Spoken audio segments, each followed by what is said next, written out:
ਇੱਕ ਬਿਮਾਰੀ ਹੈ ਜਿਹੜਾ ਥਾਂ ਦੇ ਉੱਤੇ ਗੱਠਾਂ ਹੋ ਜਾਣਾ। ਕਿਸੇ ਦੇ ਪੇਟ ਦੇ ਉੱਤੇ ਹੋ ਰਹੀ ਹੈ, ਕਿਸੇ ਦੇ ਪੇਟ ਦੇ ਅੰਦਰ ਹੋ ਰਹੀ ਹੈ, ਕਿਸੇ ਦੇ ਹੱਥ ਦੇ ਉੱਤੇ ਹੋ ਰਹੀ ਹੈ, ਕਿਸੇ ਦੇ ਅਸੀਂ ਕਹਿ ਲਈਏ ਕਿ ਬਗਲਾਂ ਦੇ ਹੇਠਾਂ ਹੋ ਰਹੀ ਹੈ। ਇਹ ਕੀ ਹੈ ਜੀ? ਤੇ ਤੁਸੀਂ ਦੰਦ ਬਚਾਣੇ ਫਿਰ ਤੇ ਦਾਤਣ ਮੰਜਨ ਕਰ ਲਓ, ਨਹੀਂ ਜੇ ਦੰਦ ਨਹੀਂ ਚਾਹੀਦੇ ਟੂਥਪੇਸਟ ਕਰ ਲਓ। ਬ੍ਰੈਡ, ਬਿਸਕੁਟ, ਇਹ ਨਮਕ ਤੁਹਾਡਾ, ਆਇਓਡਾਈਡ ਸਾਲਟ, ਸਾਬੁਨ, ਸ਼ੈਂਪੂ, ਇਹ ਅਸੀਂ ਸਾਰੇ ਐਸਿਡਿਕ ਚੀਜ਼ਾਂ ਬੰਦ ਕਰਾ ਦਿੰਦੇ ਹਾਂ। ਕੈਮੀਕਲ ਜੋ ਵੀ ਸਾਡੇ ਸਰੀਰ 'ਚ ਜਾਂਦੇ ਅੰਦਰ, ਉਹਨਾਂ ਨਾਲ ਐਸਿਡਿਟੀ ਵੱਧਦੀ ਹੈ, ਐਸਿਡ ਵੱਧ ਜਾਂਦਾ ਹੈ। ਅਤੇ ਜਿੰਨਾ ਐਸਿਡ ਵੱਧਦਾ ਹੈ ਉਹਦੇ ਨਾਲ ਬਲੱਡ ਐਸਿਡਿਕ ਹੋ ਜਾਂਦਾ ਹੈ, ਅਮਲੀ ਹੋ ਜਾਂਦਾ ਹੈ। ਅਤੇ ਜਿੰਨਾ ਬਲੱਡ ਅਮਲੀ ਹੋਏਗਾ ਉਹਨਾਂ ਕੈਂਸਰ ਦੇ ਸੈੱਲ ਲਈ ਇਹ ਸਮਝ ਲਓ ਕਿ ਉਹਦੇ ਲਈ ਮੌਜ ਹੋ ਗਈ। ਅੱਛਾ, ਕਿੱਥੇ ਦਿਖਾਇਆ, ਕਿੱਥੇ ਪਰਚੀ ਕਿੱਥੇ ਦੀ ਹੈ? ਇਹ ਪੀਜੀਆਈ ਚੰਡੀਗੜ੍ਹ ਦੀ ਇੱਕ ਪਰਚੀ। ਪੀਜੀਆਈ ਵਾਲਿਆਂ ਨੇ ਜਵਾਬ ਦੇ ਦਿੱਤਾ? ਹਾਂ। ਕੀ ਕਹਿੰਦੇ ਕੀ ਸੀ? ਕਹਿੰਦੇ ਇਹ ਹੋ ਨਹੀਂ ਸਕਦਾ, ਉਹ ਇਕੱਠਾ ਹੋ ਗਈ ਸੀ, ਗੁਰਦੇ ਤੋਂ ਪਾइप निकलती है, ये पूरी कट हो गई सारी। अच्छा। वैद जी से दवाई ली, 3 महीने हो गए, आधी वो कट गई। और इनकी दवाइयों का बहुत ज़्यादा इफेक्ट है, बहुत ज़्यादा, और बहुत जल्दी मतलब इलाज होता है। आप इसको मिराकल कह सकते हो। ਪੀਜੀਆਈ ਦੇ ਵਿੱਚ ਇਹਨਾਂ ਨੂੰ ਜਵਾਬ ਦੇਤਾ।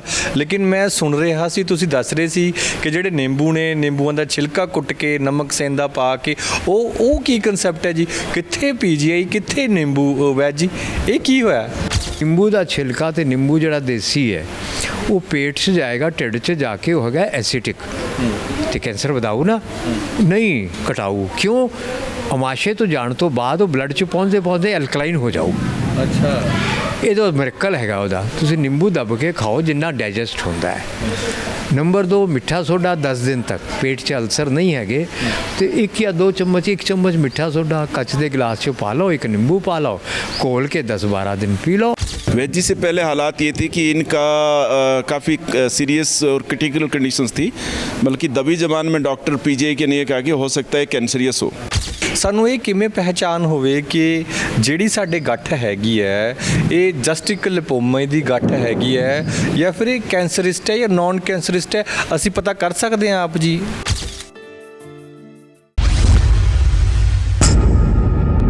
ਸਲਾਮ, ਨਮਸਤੇ, ਸਤਿ ਸ਼੍ਰੀ ਅਕਾਲ। ਹਕੀਕਤ ਟੀਵੀ ਪੰਜਾਬੀ ਦੇਖ ਰਹੇ ਸਾਡੇ ਸਾਰੇ ਦਰਸ਼ਕਾਂ ਦਾ ਸਵਾਗਤ। ਮੈਂ ਹਾਂ ਕਾਸਿਫ ਫਾਰੂਕੀ।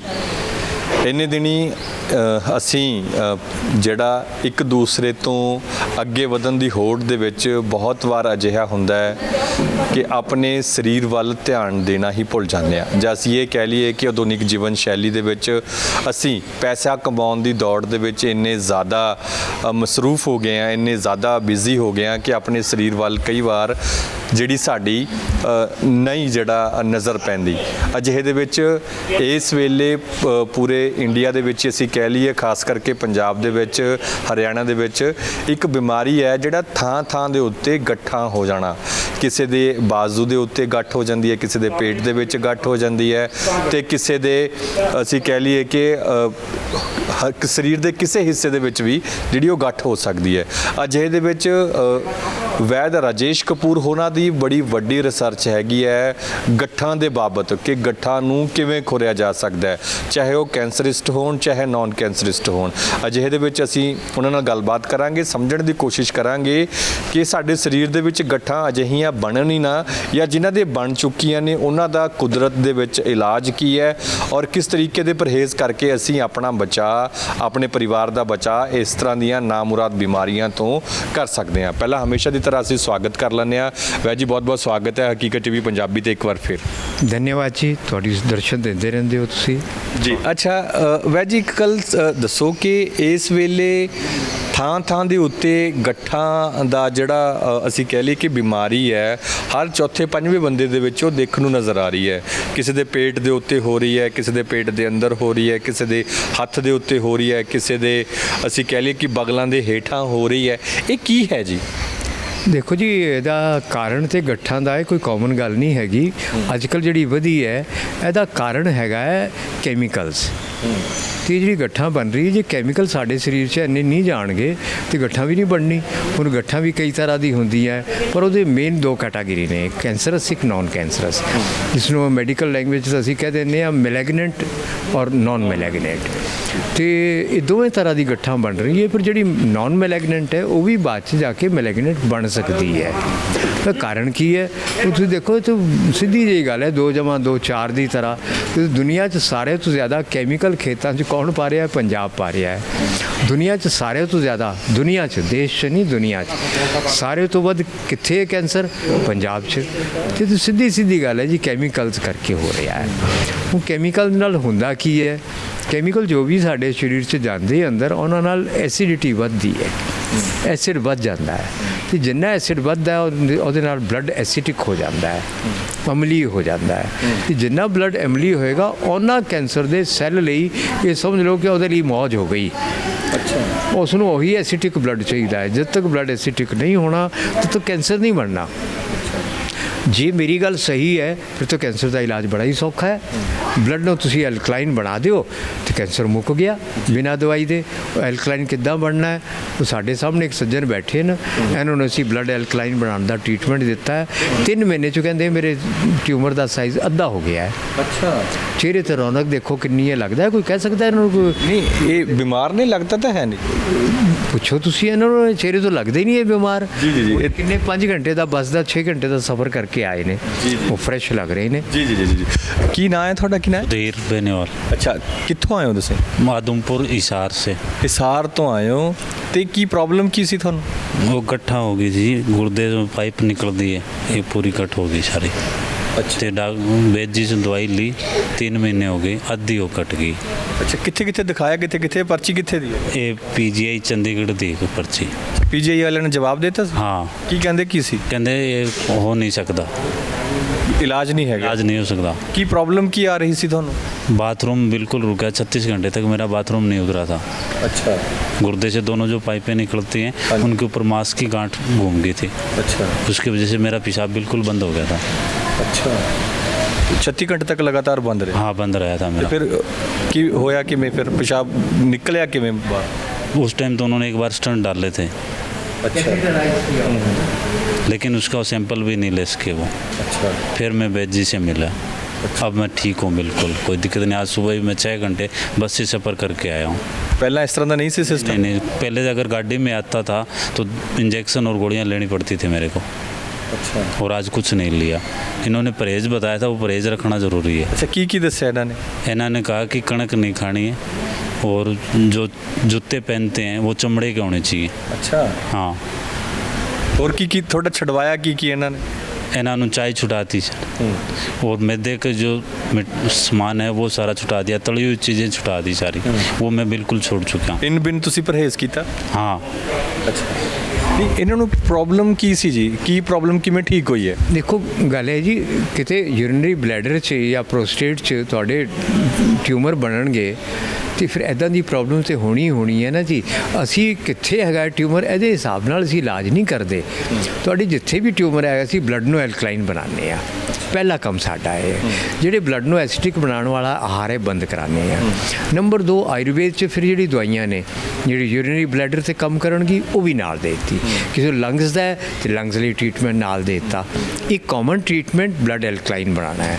ਦੂਜਾ ਸਪੈਸੀਫਿਕ ਟ੍ਰੀਟਮੈਂਟ ਵੀ ਕਿੱਥੇ ਟਿਊਮਰ ਹੈ, ਉਹਦੇ ਹਿਸਾਬ ਨਾਲ ਉਸ ਆਰਗਨ ਨੂੰ ਠੀਕ ਕਰਨ ਵਾਲੀ ਆਯੁਰਵੇਦੀ ਦੀ ਦਵਾਈਆਂ ਦੇ ਦਿੱਤੀ। ਤੁਸੀਂ ਤਾਂ ਦੱਸ ਰਹੇ ਸੀ ਕਿ ਇਹ ਕਹਿ ਰਹੇ ਕਿ ਪੀਜੀਆਈ ਦੇ ਵਿੱਚ ਇਹਨਾਂ ਨੂੰ ਜਵਾਬ ਦੇਤਾ, ਲੇਕਿਨ ਮੈਂ ਸੁਣ ਰਿਹਾ ਸੀ ਤੁਸੀਂ ਦੱਸ ਰਹੇ ਸੀ ਕਿ ਜਿਹੜੇ ਨਿੰਬੂ ਨੇ, ਨਿੰਬੂਆਂ ਦਾ ਛਿਲਕਾ ਕੁੱਟ ਕੇ ਨਮਕ ਸੇਂਦਾ ਪਾ ਕੇ, ਉਹ ਕੀ ਕਨਸੈਪਟ ਹੈ ਜੀ? ਕਿੱਥੇ ਪੀਜੀਆਈ, ਕਿੱਥੇ ਨਿੰਬੂ? ਵੈਦ ਜੀ, ਇਹ ਕੀ ਹੋਇਆ?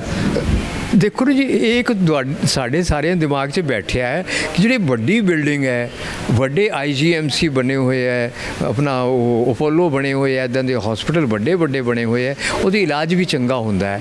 ਇਲਾਜ ਇਹਨਾਂ 'ਚ ਕਿਤੇ ਨਹੀਂ ਹੁੰਦਾ ਜੀ, ਇਹਨਾਂ ਸਿਰਫ ਪੈਲੀਏਸ਼ਨ ਹੁੰਦੀ ਹੈ, ਯਾਨੀ ਬਿਮਾਰੀ ਨੂੰ ਦੱਬਿਆ ਜਾਂਦਾ ਹੈ। ਤੁਸੀਂ ਕੈਂਸਰ ਦਾ ਸੈੱਲ ਕੱਟ ਕੇ ਬਾਹਰ ਕੱਢ ਨਹੀਂ ਸਕਦੇ। ਤੁਸੀਂ ਜਿਹੜੇ ਦੁਨੀਆ ਤੋਂ ਸਾਰਿਆਂ ਤੋਂ ਵੱਡਾ ਹਸਪੀਟਲ ਹੈ ਅਮਰੀਕਾ 'ਚ ਕੈਂਸਰ ਦਾ, ਉਹਦਾ ਨਾਂ ਹੈ ਹੌਪਕਿੰਸ ਹਸਪੀਟਲ। ਉਹਦੀ ਸਾਈਟ 'ਤੇ ਜਾਓ ਤੇ ਪੜ੍ਹ ਲਓ। ਜਿਹੜਾ ਕੈਂਸਰ ਦੇ ਸੈੱਲ ਨੇ ਉਹ ਤਾਂ ਪੂਰੇ ਬਲੱਡ 'ਚ ਕਰੋੜਾਂ ਹੁੰਦੇ ਹੈ, ਤੁਸੀਂ ਇੱਕ ਟਿਊਮਰ ਕੱਟ ਕੇ ਉਹ ਸੈੱਲ ਕਿੱਦਾਂ ਕੱਢ ਲਓਗੇ? ਉਹ ਤੁਸੀਂ ਇੱਕ ਲੋਕਲਾਈਜ਼ਡ ਪ੍ਰੋਬਲਮ ਕੱਢਤੀ। ਉਹ ਫਿਰ ਦੂਜੀ ਪ੍ਰੋਬਲਮ ਇਹ ਹੈ, ਇੱਕ ਨੋਟੀਰੀਅਸ ਸੈੱਲ ਕਹਿੰਦੇ ਇਸ ਨੂੰ, ਦੁਨੀਆ 'ਚ ਐਸਾ ਸੈੱਲ ਦੁਨੀਆ 'ਚ ਕੋਈ ਵੀ ਨਹੀਂ ਹੈਗਾ। ਇਸ ਨੂੰ ਛੇੜੋ, ਇਹ ਮਲਟੀਪਲਾਈ ਹੋ ਜਾਂਦਾ ਹੈ, ਨਾਰਾਜ਼ ਹੋ ਜਾਂਦਾ ਹੈ, ਇਰੀਟੇਟ ਹੋ ਜਾਂਦਾ ਹੈ, ਜੋ ਮਰਜ਼ੀ ਕਹਿ ਲਓ। ਇਸੇ ਲਈ ਡਾਕਟਰ ਜਿਹੜੇ ਕਹਿੰਦੇ ਨੇ ਵੀ ਜੇ ਕੈਂਸਰ ਇੱਕ ਵਾਰ ਅਸੀਂ ਆਪਰੇਸ਼ਨ ਕਰਕੇ ਹਟਾ ਦਈਏ ਕੈਂਸਰ ਵਾਲੀ ਥਾਂ, ਤੇ ਇਹ ਦੁਬਾਰ ਤੋਂ ਡਬਲ ਅਟੈਕ ਕਰਦਾ ਹੈ, ਉਹੀ ਕਾਰਨ ਹੈ। ਇਹ ਹੁੰਦਾ ਹੀ ਹੈ, ਹਮੇਸ਼ਾ ਹੀ ਹੁੰਦਾ ਹੈ, 99% ਹੁੰਦਾ ਹੈ। ਤੇ ਉਹ ਫਿਰ ਐਸੇ ਲਈ ਬਈ ਤੁਸੀਂ ਠੀਕ ਕਰਤਾ, ਫਿਰ ਕਿਉਂ ਕਹਿੰਦੇ ਹੋ ਹਰ ਮਹੀਨੇ ਆਓ ਦਿਖਾਉਣ ਲਈ? ਇਹ ਤਾਂ ਉਹਨਾਂ ਨੂੰ ਪਤਾ ਹੈ ਕਿ ਦੁਬਾਰਾ ਡਿਵੈਲਪ ਹੋਣਾ ਹੀ ਹੋਣਾ ਹੈ, ਹੁੰਦਾ ਹੀ ਹੁੰਦਾ ਹੈ। ਫਿਰ ਮਜ਼ੇ ਦੀ ਗੱਲ ਹੈ, ਕੀਮੋਥੈਰੇਪੀ ਦਾ 1.25 ਲੱਖ ਕਰੋੜ ਰੁਪਏ ਦਾ ਬਿਜ਼ਨਸ ਹੈ। ਤੇ ਪੱਕਾ ਪਤਾ ਹੈ ਸਾਰਿਆਂ ਨੂੰ ਕਿ ਕੀਮੋਥੈਰੇਪੀ ਨਾਲ ਕੋਈ ਬੰਦਾ ਅੱਜ ਤੱਕ ਕਿਉਰ ਹੋਇਆ ਹੀ ਨਹੀਂ। ਫਿਰ ਵੀ ਉਹ ਕੀਮੋਥੈਰੇਪੀ ਕਰੀ ਜਾਂਦੀ ਹੈ ਨਾ, ਬੰਦਿਆਂ ਨੂੰ ਮਾਰ ਕੇ ਪੈਸੇ ਕਮਾਉਣ ਦਾ ਕੰਮ ਹੋ ਰਿਹਾ ਹੈ ਜੀ। ਇਹ ਤੇ ਬੜਾ ਭੈੜਾ ਕੰਮ ਹੋ ਰਿਹਾ ਹੈ। ਲੋਕਾਂ ਨੂੰ ਵਿਚਾਰਾ ਜਿਹੜਾ ਡਰਿਆ ਬੰਦਾ ਹੈ ਉਸ ਨੂੰ ਹੋਰ ਡਰਾ ਦਿੰਦੇ ਆ, ਡਰਾ ਕੇ ਪੈਸੇ ਖੋਣ ਦਾ ਹੀ ਕੰਮ ਹੋਇਆ ਹੈ, ਤੇ ਲੁੱਟਣ ਦਾ ਕੰਮ ਹੋਇਆ। ਇਨਸਾਨੀਅਤ ਤੇ ਨਾ ਹੋਈ। ਵੀ ਤੁਹਾਨੂੰ ਕੀ ਹੈ, ਤੁਸੀਂ ਮੈਂ ਸੌਖਾ ਜਿਹਾ ਕੰਮ ਦੱਸਣਾ, ਤੁਸੀਂ ਬਹੁਤਾ ਕੁਝ ਨਹੀਂ ਕਰ ਸਕਦੇ। ਨਿੰਬੂ ਦਾ ਛਿਲਕਾ ਤੇ ਨਿੰਬੂ ਜਿਹੜਾ ਦੇਸੀ ਹੈ ਉਹ ਪੇਟ 'ਚ ਜਾਏਗਾ, ਢਿੱਡ 'ਚ ਜਾ ਕੇ ਉਹ ਹੈਗਾ ਐਸਿਟਿਕ, ਤੇ ਕੈਂਸਰ ਵਧਾਊ ਨਾ, ਨਹੀਂ ਘਟਾਊ। ਕਿਉਂ? ਅਮਾਸ਼ੇ ਤੋਂ ਜਾਣ ਤੋਂ ਬਾਅਦ ਉਹ ਬਲੱਡ 'ਚ ਪਹੁੰਚਦੇ ਐਲਕਲਾਈਨ ਹੋ ਜਾਊ। ਅੱਛਾ, ਇਹ ਤਾਂ ਮਿਰਕਲ ਹੈਗਾ ਉਹਦਾ। ਤੁਸੀਂ ਨਿੰਬੂ ਦੱਬ ਕੇ ਖਾਓ ਜਿੰਨਾ ਡਾਈਜੈਸਟ ਹੁੰਦਾ ਹੈ। ਨੰਬਰ 2, ਮਿੱਠਾ ਸੋਡਾ 10 ਦਿਨ ਤੱਕ ਪੇਟ 'ਚ ਅਲਸਰ ਨਹੀਂ ਹੈਗੇ ਤੇ 1 ਜਾਂ 2 ਚਮਚ, 1 ਚਮਚ ਮਿੱਠਾ ਸੋਡਾ ਕੱਚ ਦੇ ਗਲਾਸ 'ਚ ਪਾ ਲਓ, ਇੱਕ ਨਿੰਬੂ ਪਾ ਲਓ, ਘੋਲ ਕੇ 10-12 ਦਿਨ ਪੀ ਲਓ। ਇਸ ਤੋਂ ਜ਼ਿਆਦਾ ਨਹੀਂ ਪੀਣਾ ਕਿਉਂਕਿ ਅਤੜੀਆਂ ਕਮਜ਼ੋਰ ਹੋ ਸਕਦੀ ਹੈ। ਤੇ ਮਿੱਠੇ ਸੋਡੇ ਦਾ ਮਤਲਬ ਸਮਝਦੇ ਹੋ ਨਾ, ਸਟਰੋਂਗ ਐਲਕਲਾਈਨ। ਤੁਹਾਡਾ ਬਲੱਡ ਐਲਕਲਾਈਨ ਹੋਇਆ, ਤੁਸੀਂ ਠੀਕ ਹੋਣ ਲੱਗ ਪਏ। ਇਹਦਾ 2-4 ਅਸੀਂ ਦਵਾਈਆਂ ਦੇ ਦਿੰਦੇ ਹਾਂ, 2-4 ਦੇਸੀ ਤਰੀਕੇ, ਬ੍ਰੈਡ, ਬਿਸਕੁਟ, ਇਹ ਨਮਕ ਤੁਹਾਡਾ, ਆਇਓਡਾਈਡ ਸਾਲਟ, ਸਾਬੁਨ, ਸ਼ੈਂਪੂ, ਇਹ ਅਸੀਂ ਸਾਰੇ ਐਸਿਡਿਕ ਚੀਜ਼ਾਂ ਬੰਦ ਕਰਾ ਦਿੰਦੇ ਹਾਂ। ਤੇ ਕਣਕ ਬਿਲਕੁਲ ਬੰਦ, ਮਿੱਠਾ ਬਿਲਕੁਲ ਬੰਦ। ਇਹ ਕੈਂਸਰ ਲਈ ਟੌਨਿਕ ਹੈਗਾ ਹੈ। ਉਸ ਤਾਂ ਟੁੱਥਪੇਸਟ ਵੀ ਬੰਦ ਕਰਾਤੀ ਇਹਨਾਂ ਦੀ, ਉਹ ਵੀ ਬੰਦ ਕਰਾਤਾ। ਤੁਸੀਂ ਇੱਕ ਗੱਲ ਦੱਸੋ ਫਾਰੂਕੀ ਜੀ, ਜਦ ਟੂਥਪੇਸਟ ਨਹੀਂ ਸੀ ਤੇ ਬੁੱਢਾ ਜਦ ਮਰਦਾ ਸੀ 90-100 ਸਾਲ 'ਚ 32 ਦੰਦ ਪੂਰੇ ਹੁੰਦੇ ਸੀ। ਹੁਣ ਤੁਹਾਡੇ ਕੋਲ ਟੂਥਪੇਸਟ ਹੈਗਾ ਪਰ ਦੰਦ ਨਹੀਂ ਹੈਗੇ। ਉਹ ਤੇ ਉਹਦੇ ਨਾਲ ਗਲੀ ਜਾਂਦੇ, ਫਲੋਰਾਈਡ ਨਾਲ ਸਾਰੇ ਦੰਦ ਝੜ ਜਾਂਦੇ ਹੈ।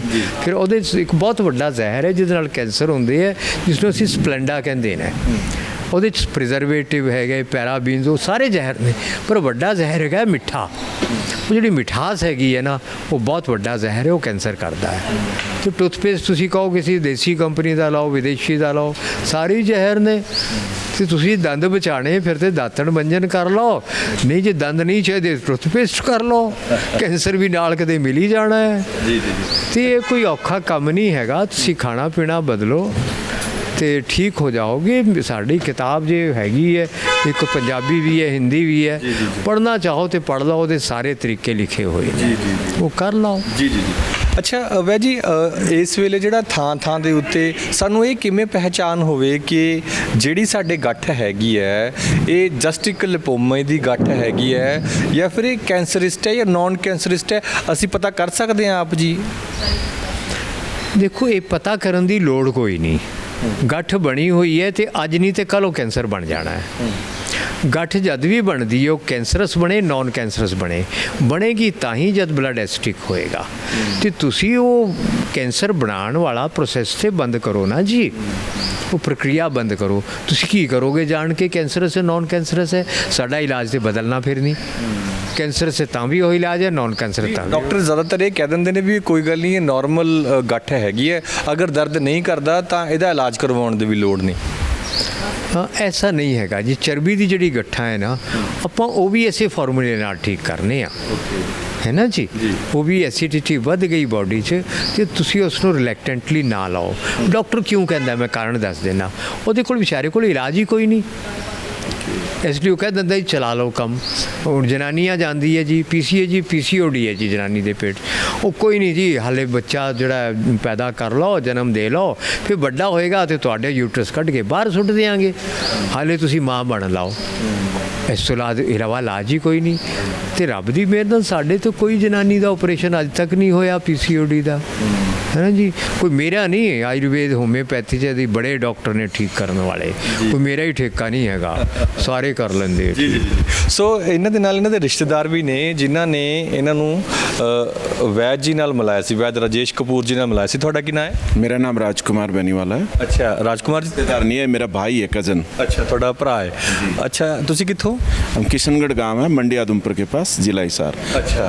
वैद जी मेरे से अच्छे से परिचित है और मैं वैद जी से बड़ा प्रभावित हुआ। और वैद जी मेरे गांव में मेरी रिक्वेस्ट पे इन्होंने विजिट किया था।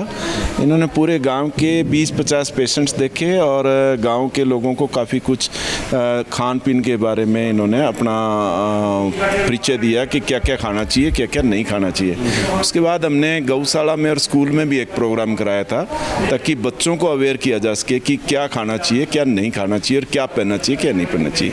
तो वैद जी का जो काम है वो सामाजिक सेवा पे ज़्यादा है और प्रोफेशनल कम है इनका, सामाजिक सेवा में ज़्यादा काम कर रहे हैं। ਭਰਾ ਨੂੰ ਕੀ ਦਿੱਕਤ ਸੀ? इनको पेशाब में जो पेशाब की नली है उसमें गांठ हो गई, तो इनको पीजीआई में चेक किया है। पीजीआई में उन्होंने बार बार इनको बुलाया, काफ़ी मतलब हर 15वें दिन आना जाना कौन सा आसान है एक किसान आदमी के लिए, तो बड़ा लेंथी उनका ट्रीटमेंट है। तो एक दिन मेरे दिमाग में आया कि मैं वैद जी से बात करूं, तो वैद जी के संपर्क में आया, कहते जी पीजीआई तो कम से कम 3-4 साल लेगी।